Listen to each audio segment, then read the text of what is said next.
What is the best thing about Rand Paul? Well, the best thing about Rand Paul is that he seems to have mastered the language of empathy.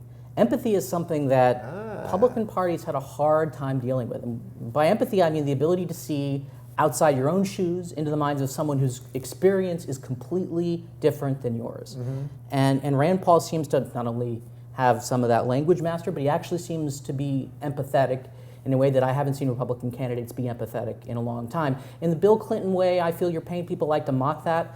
It's really important. People really do need to understand that presidential candidates understand what they're going through. And of course, for Rand Paul, it's part of the reason why, as he notes all the time, that media says he's so interesting, because he's able to do this in ways that other candidates aren't. So shouldn't libertarians, which really is what Rand Paul is, shouldn't they be the empathetic group? I mean, it seems to me that if you were a true libertarian, I say this all the time on the show, that you wouldn't care about gay marriage and you wouldn't care about medical marijuana because you'd want people to be responsible for their own bodies. I thought his answer on gay marriage a couple weeks ago was pretty decent. He said, I don't want to do anything with the government. If certain religious institutions don't want to do it, fine, but as long as it's equal under the law. A lot of gay people weren't happy with that, but I actually thought that was a pretty okay answer, especially for a guy that's trying to get through a primary where people are not okay with that. It is the perfect answer for that primary, I think. Absolutely.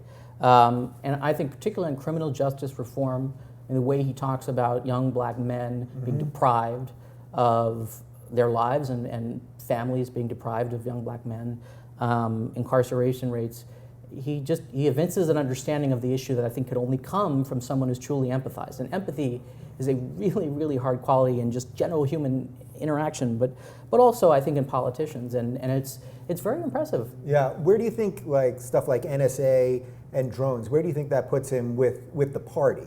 Not necessarily with the party. with the party, electorate. NSA the party probably can support what he's saying.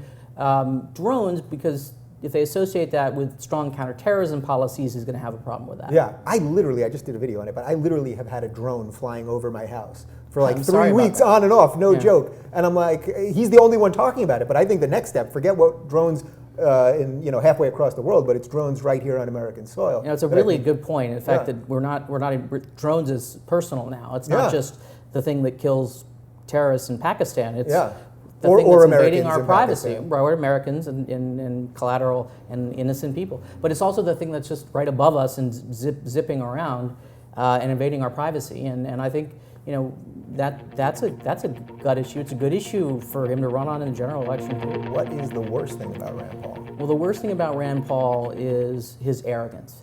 He is allergic to the idea that inconsistency is okay. He refuses to admit that his positions have changed to an absurd degree. He is extremely confident in his own views, and just to the point where it comes off as he's arrogant and he knows it all. And the problem is you look at him and he looks too young to know all that much. You can't do that. You have to kind of He's a doctor. He's a doctor. He's a doctor. He's smart, but he's a smart guy. Yeah.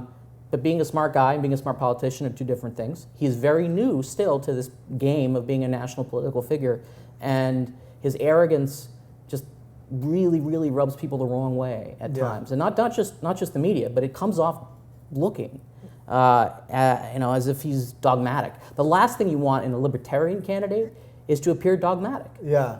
Is that the catch-22 with Rand Paul? That he's a libertarian, but obviously has to take some positions that the party wants him to take. So on something like foreign policy, where he always, before he was running, was always about bringing America back, cutting foreign aid to all countries, where now he's hedging it a little bit, and now sounds like it's going to be a little bit more robust. But that to me, it doesn't seem like that's going to be enough for the Republicans to really get around him. Probably not. I mean, on issues he doesn't really care about, and that's probably one of them, he can change his position all he wants. The problem, and no one will really care, because frankly they shouldn't. I mean, the issues you care about, you're going to be strong and consistent on. The positions you aren't, they can kind of sway.